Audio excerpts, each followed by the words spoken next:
آج کے دور میں افراتفری، فتنہ پروری، کچھ سازشیں، کچھ اپنوں کی لاپرواہیاں اور بہت سارا اغیار کی سازشیں جو اپنے سمجھ نہیں رہے. جس طرح کہتے ہیں نا، ادھر کہا کہ چور لگا کھلا تو ادھر کہا شابہ چوری کر. چوروں کو بھی کہہ دیا، سادوں کو بھی کہہ دیا. اب حالت یہ ہے کہ کچھ ایسے سازشی عناصر غیر شعوری طور پر ملت پاکستان کا شہرازہ بکھیرنے پر تلے ہوئے ہیں، درہم برہم کر رہے ہیں. اور کچھ ہمارے جو کرتا دھرتا لوگ ہیں، میں ان میں سے کسی کو بھی ملک کا دشمن نہیں کہتا، میں کسی کو بھی یہ نہیں کہتا وہ غدار ہے. میں یہ کہتا ہوں کہ انہیں سمجھ نہیں آ رہی. خدا را سوچیں.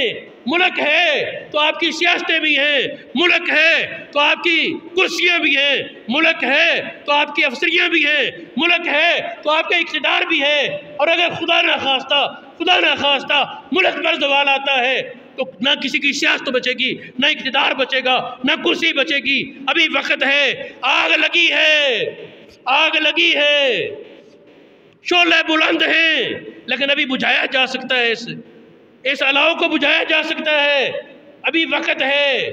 یاد رکھیں، میں نے پچھلے جمعے میں ایک بات کی کہ بعض لوگ اگر غلطی کریں ان کی انکوائری ہونی چاہیے، لیکن پورے طور پر اگر کوئی ہمارے اداروں کے خلاف آواز بلند کرتا ہے وہ بھی غلط ہے. اور اگر کوئی عوام کی بہت بڑی تعداد کوئی کہہ دیتا ہے سارے غدار، تو یہ بھی غلط ہے. ہوش کے ناخن لیں.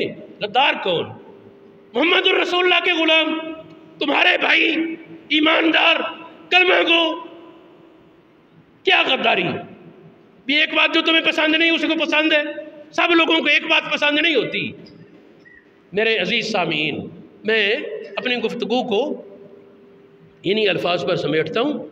میں نے آج جو بنیادی نقطہ رکھا شروع میں وہ دہرا دوں کہ حضور علیہ السلام کی عزت جس طرح آپ کی ظاہری حیات میں تھی اسی طرح آپ کے وصال کے بعد لازم ہے. حضور علیہ السلام کی عزت کو اپنی عزتوں پر قیاس کرنا غلط ہے. حضور علیہ السلام کی عزت میں سے امت مسلمہ کے ساتھ بھلائی کرنا ہے، سارے مسلمانوں کے ساتھ بھلائی. حضور علیہ السلام کی عزت میں سے اپنے عمل کی اصلاح ہے کہ میں وہ کام کروں جس میں اللہ کے رسول راضی ہوں، اللہ رب العالمین کی بارگاہ میں مجھے سرخروئی ملے، شرمندگی نہ اٹھانی پڑے.